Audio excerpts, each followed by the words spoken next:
O presidente Lula enviou nesta sexta-feira para a Câmara dos Deputados o chamado PL antifacção. A medida é a principal aposta do governo para tentar sufocar o crime organizado e dar uma resposta direta à crise na segurança pública. De Brasília, a repórter Carol Rosito tem os detalhes. Carol, contigo. Boa noite. Oi, Caio. Boa noite para você também. Boa noite a todos. Esse projeto de lei foi publicado agora há pouco numa edição extra do Diário Oficial da União, uma proposta que chega já à Câmara dos Deputados com urgência constitucional para garantir uma tramitação mais rápida, lá dentro do Congresso, a pedido do próprio governo. O texto foi fechado hoje à tarde, depois de uma reunião lá no Planalto entre o presidente Lula, alguns ministros envolvidos nesse assunto, como Ricardo Lewandowski, José Múcio, também o advogado-geral da União, Jorge Messias, e o secretário de Comunicação, Sidônio Palmeiras. O PL faz parte, então, dessas ações do governo na área de segurança para complementar, inclusive, a proposta de emenda à Constituição sobre segurança pública, um texto que já está tramitando lá na Câmara, deve andar até o início de dezembro. Dessa vez, o objetivo é endurecer o combate ao crime organizado. Basicamente, essa proposta tem dois eixos, O primeiro, aumentar penas para quem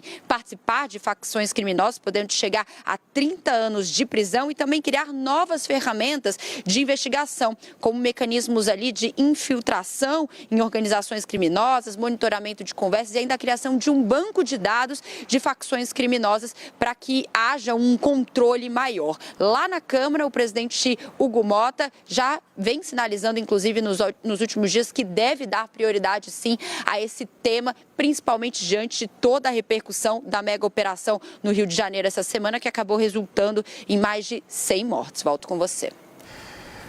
Obrigado, Carol Rosito. Bom trabalho por aí. Léo Barreto, o governo, esse projeto antifacção ficou ali uma semana, uns 10 dias ali adormecidos, veio a operação no Rio de Janeiro, o governo correu para tirá-lo logo ali da Casa Civil e encaminhá-lo ao Congresso, depois de um movimento também da oposição de tirar também um projeto de lei para tipificar essas facções como terroristas. Para você, essa estratégia funciona?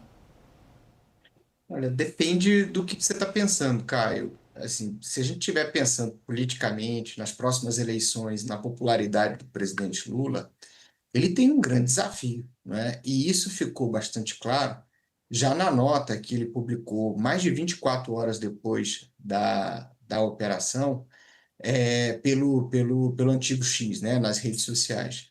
É muito importante, a gente prestar atenção que ela revela que o presidente Lula sabe que ainda precisa de um voto conservador que não hoje compreende bem todo o debate de segurança pública que, tocado como a esquerda tradicionalmente toca, que exige mais operações, como você falou da pesquisa que saiu hoje, que exige a desocupação de territórios, que exige maior rigor nas prisões, talvez alguma mudança no judiciário.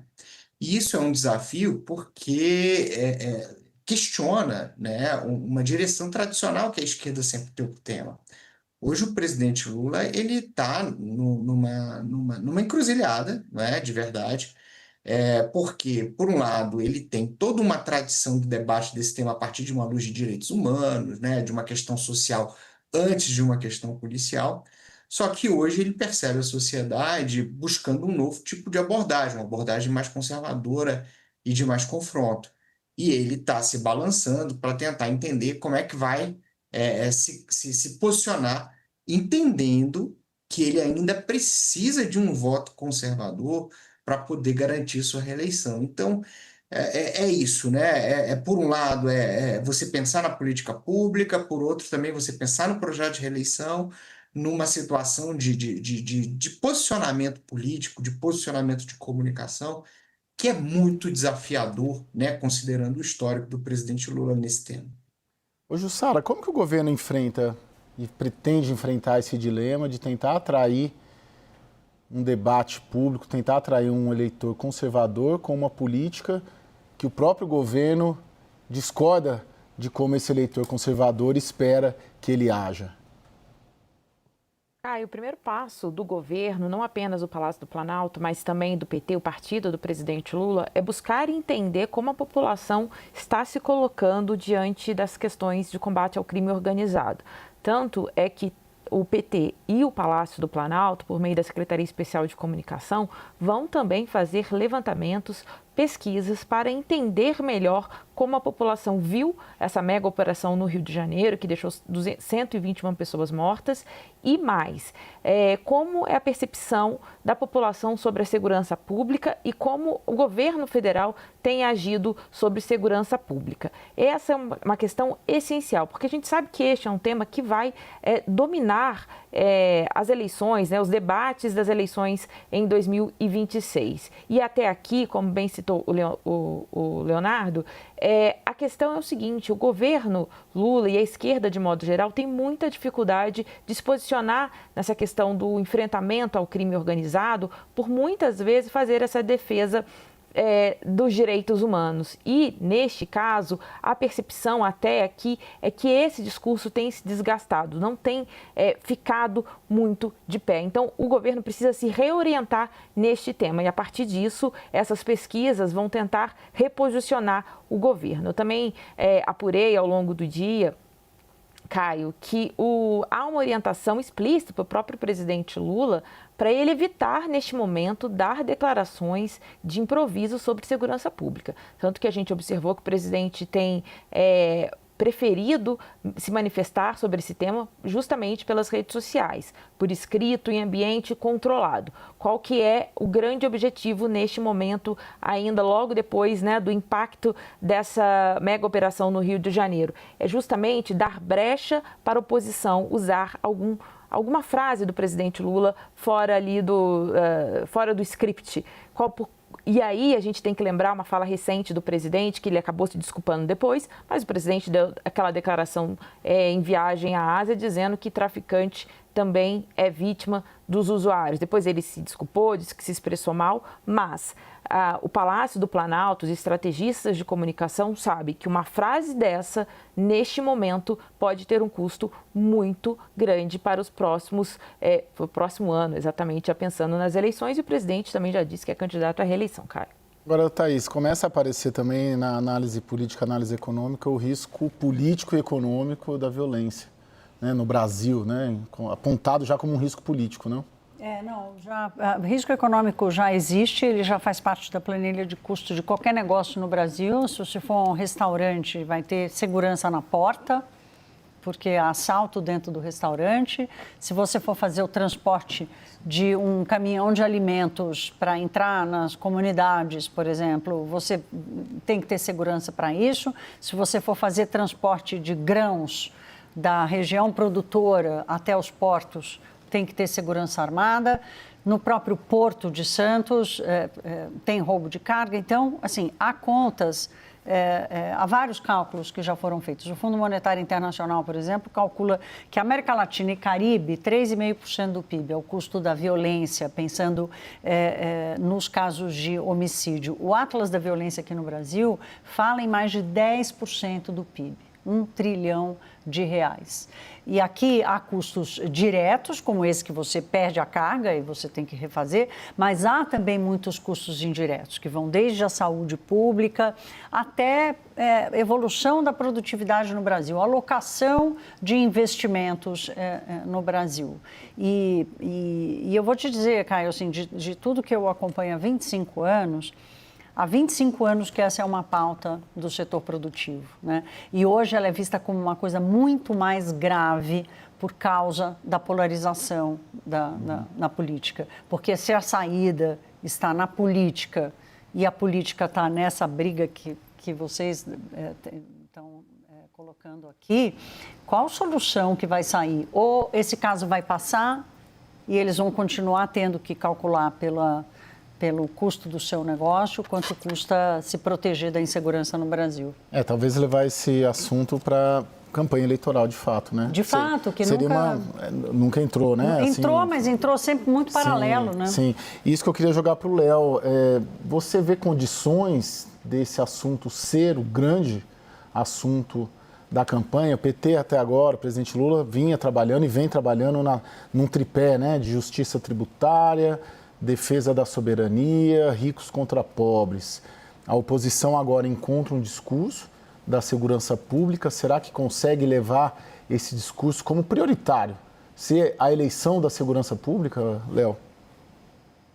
Com certeza, e especialmente porque, até complementando o que a Thaís trouxe, né, a violência ela é um risco geopolítico também, né? Se a gente olhar todo o processo de intervenção que os Estados Unidos ameaçam realizar, tanto na Venezuela quanto na Colômbia, a base disso está o tráfico de drogas, né?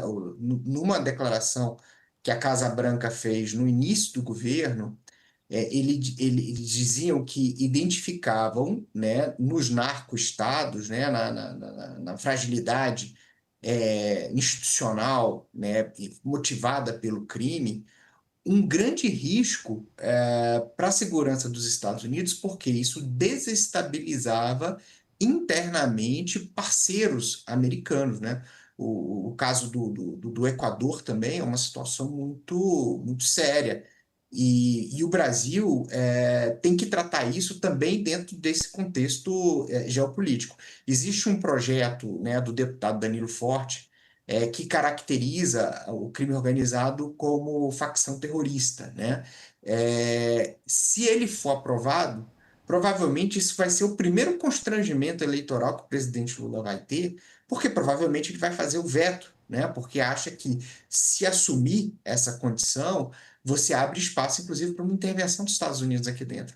Então eu vejo, Caio, assim, várias cascas de banana que não são politicagem, né? Isso mata a gente todo dia e gera essas cenas que a gente viu essa semana. Nas minhas análises, eu não estou nem falando de operação, tô falando de combate, né? A gente teve operações de combate dentro do território brasileiro. E talvez o presidente Lula tenha que reconhecer essa situação, né? Caso não queira perder, né, o tempo, né, desse processo político que vai se adensar certamente até a eleição do ano que vem. O Jussara, e a oposição se reorganizou bem nesse discurso.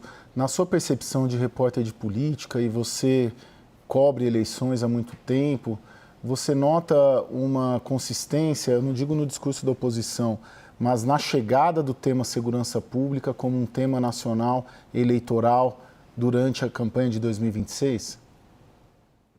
Percebo sim, Caio, justamente porque as próprias pesquisas há muito tempo já vêm indicando a própria segurança pública como uma preocupação nacional, essa percepção das pessoas que está mais violento, a percepção de que o crime organizado está chegando mais próximo. Eu passei os últimos dias no Rio de Janeiro, acompanhando os desdobramentos dessa mega operação, e o que eu consegui ouvir das pessoas era justamente isso, falando, piorou muito nos últimos anos. Então, há sim uma percepção de que este vai ser um tema dominante. E essa preocupação, Caio, está no Palácio do Planalto neste momento, como eu disse, que vai tentar reorganizar o posicionamento do presidente Lula e do governo diante dessa pauta. A direita sabe disso e por isso que ela se organizou tão rapidamente. E ontem, assim que eu estava no Palácio Guanabara, acompanhei a entrevista coletiva e logo depois os aliados do governador Cláudio Castro, que é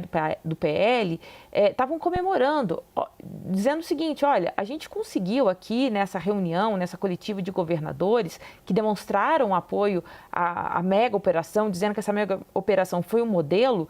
Para a gente, é uma vitória para o Cláudio Castro, porque na avaliação deles, qualquer crítica que tenha sido feita à operação, o modo como foi feito e questionamentos, elas foram ofuscadas justamente por esse apoio que ele recebeu e muita gente falando que é um modelo. Aí, hoje, mais uma vitória na visão desses aliados, porque a pesquisa Atlas Intel mostra que tem um apoio, né, dentro dos moradores, um apoio à operação principalmente por parte dos moradores que vivem nessas comunidades. Então, tudo isso é um tema que a direita vai explorar e sabe muito bem que esse é um ponto muito sensível para o governo. daqui para frente, ainda nessas conversas que eu tenho tido com integrantes da direita, é que eles devem apostar ainda mais nesse sistema, justamente para desviar o foco de outras pautas que o governo estava indo melhor nas áreas. Assim, por exemplo, na questão do tarifato, no avanço da negociação com Donald Trump. Então, eles viram nessa possibilidade, nessa questão da segurança pública, a possibilidade de virar a pauta em favor deles. Tem uma novidade aí desses tempos, né? Não que esse movimento já não tenha acontecido outras vezes, mas há um movimento na sociedade civil de empresários, São Paulo, Rio de Janeiro, que se propuseram a criar um grupo e se propuseram a repensar qual é o conjunto legal, qual é o marco legal do Brasil, o que não está na Constituição, o que já está e que pode ser melhorado. Quer dizer, de alguma forma, destrinchar quais são as políticas públicas, quais são os instrumentos disponíveis para oferecer ao setor público, oferecer ao Congresso Nacional algumas soluções. Esse grupo já está trabalhando há um tempo, esse grupo conta com a participação de pessoas que a gente inclusive ouve aqui. Raul Jungmann, por exemplo, é um dos colaboradores, a Joana Monteiro, da Escola de Economia da Fundação Getúlio Vargas, ela tem sido uma voz muito presente nesse debate, não no debate esse que a gente está tendo aqui do dia a dia, mas no debate da formulação do que esse estudo pode oferecer de saída. Então, é um movimento diferente, assim, em que empresários e academia se juntam para encontrar uma solução. O problema é que, na hora que bate na necessidade de alguém na política assumir isso com racionalidade, com objetividade, aí dá até diagnóstico, dados a gente tem, Fórum Brasileiro de Segurança Pública, é espetacular, né? Exato, são excelentes, faz. Por isso que nos eu falei abastecem com informações. Paralelo, né? Sim. É a sociedade civil dizendo, escuta, vamos fazer o seguinte, vamos colaborar de alguma forma, né? Como a gente já vê movimentos em educação, vendo movimentos, né, saúde e educação, vendo esses movimentos na saúde pública, ou na segurança pública. Ô, Léo, para finalizar, eu vou te pedir uma brevidade aqui por causa do tempo. A partir de segunda-feira entra o Supremo Tribunal Federal na jogada, né? Acho que ficou muito tempo se sentindo distante do debate público e o ministro Alexandre de Moraes desembarca lá no Rio de Janeiro para as reuniões, enfim. O que esperar ali dessa entrada do Supremo? Eu apostaria ali que vai muito na linha do que o Palácio do Planalto vem defendendo, ali pressionando os governos estaduais a agir na forma como entende o Palácio do Planalto, mas eu queria a sua perspectiva dessa entrada de Alexandre de Moraes no cenário do Rio de Janeiro. Olha, poderia ser outro ministro, né? Assim, nada contra o Alexandre de Moraes, mas assim, é uma figura que já vem muito desgastada, né, do julgamento do ex-presidente Bolsonaro. O governador do Rio de Janeiro, uma parte da sociedade, responsabiliza o STF pelo aumento do problema, né, pela proibição de operações policiais em algumas comunidades. E agora existe uma sensação de que o Supremo Tribunal pode investigar a conduta de policiais e pode até responsabilizar o governador por problemas que você teve na operação, certamente, né? Então, é mais um elemento, né, que vai trazer um pouco de barulho e vai dificultar isso que a Thaís trouxe aí, que é uma mobilização da sociedade em torno da solução.